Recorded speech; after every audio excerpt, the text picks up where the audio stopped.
চতুর্থ দিনের মতো চলছে কারফিউ। দুপুর 1টা থেকে 4 ঘন্টার জন্য কারফিউ শিথিল থাকবে। মোড়ে মোড়ে টহল দিচ্ছে সেনাবাহিনী। পরিস্থিতি কিছুটা স্বাভাবিক হওয়ায় বিভিন্ন সড়কে বেড়েছে চলাচল। তবে পরিচয়পত্র ও তল্লাশি ছাড়া কাউকে চেকপোস্ট পার হতে দেওয়া হচ্ছে না। রাজধানীর সকালের সার্বিক পরিস্থিতির কথা জানাচ্ছেন সহকর্মী তাজনুর ইসলাম।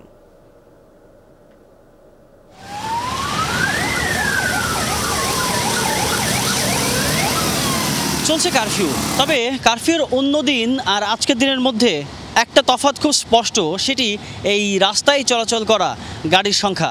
অন্য দিনগুলোতে যেমন দেখা গিয়েছিল সকালবেলাতে বেশ শুনশান নীরবতা এবং দিন যত গড়িয়েছে মানুষের নানান রকম প্রয়োজনে মানুষ বাইরে বেরিয়েছে। তবে আজকে একদম সকালবেলা থেকে আমরা দেখেছি, বেশ কয়েকটি জায়গা ঘুরেছি, সেখান থেকে কিন্তু এই চিত্রটি খুব স্পষ্ট। প্রত্যেকটি সড়কেই গাড়ির সংখ্যা, মানুষের বাইরে বের হওয়ার প্রবণতা বেশ খানিকটা বেড়েছে। আজকের দিনে 1টা থেকে 4টা পর্যন্ত এই কারফিউ শিথিল হবার কথা। তখনই কেবলমাত্র যারা জরুরি প্রয়োজন যাদের রয়েছে, বাজার করা থেকে শুরু করে অন্য কাজকর্মগুলো সম্পন্ন করার যে সময়টি, সেই সময়টি নির্ধারণ করা রয়েছে। দিনের একেবারে শুরুর অংশেও কিন্তু মানুষের এই বাইরে বেরোনোর যে প্রবণতা, সেটি আগের দিনগুলোর চাইতে বেশ খানিকটা বেড়েছে। রাজধানীর কুড়িল বিশ্ব রোড, জোয়ারসাহারা, বনানী সহ এই যে পুরো রাস্তাটি, এই রাস্তাটি আমরা সকালবেলা থেকে দেখেছি এবং এক এক জায়গায় এক এক রকম চিত্র। বিশেষ করে কুড়িল বিশ্ব রোডে গিয়ে দেখা গিয়েছে যে যারা বিভিন্ন জেলাতে যেতে চান তারা সেখানে ভিড় করে রয়েছেন, অপেক্ষা করছেন যে আদৌ সেখানে যাওয়ার কোনো রকমের গাড়ি তারা পান কিনা।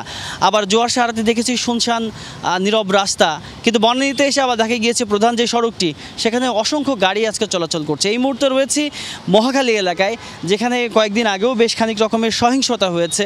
সেই সহিংসতার পর কারফিউ জারির পর যখন সেনা সদস্য মোতায়েন করা হয়েছে, তাদের একটি চেকপোস্ট বসানো হয়েছে ঠিক মহাখালী রেলগেটের যেই সম্মুখ ভাগ, ঠিক সেখানে। অর্থাৎ এই রাস্তা দিয়ে এখন আর বিজয় সরণের দিকে যাওয়ার কোনো রকমের কোনো সুযোগ এই মুহূর্তে নেই। সেনা সদস্যরা একটি ব্যারিকেড দিয়ে এই সড়কে চলাচল বন্ধ করে দিয়েছে। অন্য যে রাস্তাটি রয়েছে মহাখালী বাস টার্মিনালের দিকে যাওয়ার যে রাস্তাটি, সেই সড়কটি চালু রয়েছে, সেখান দিয়ে মানুষ চলাচল করতে পারছে।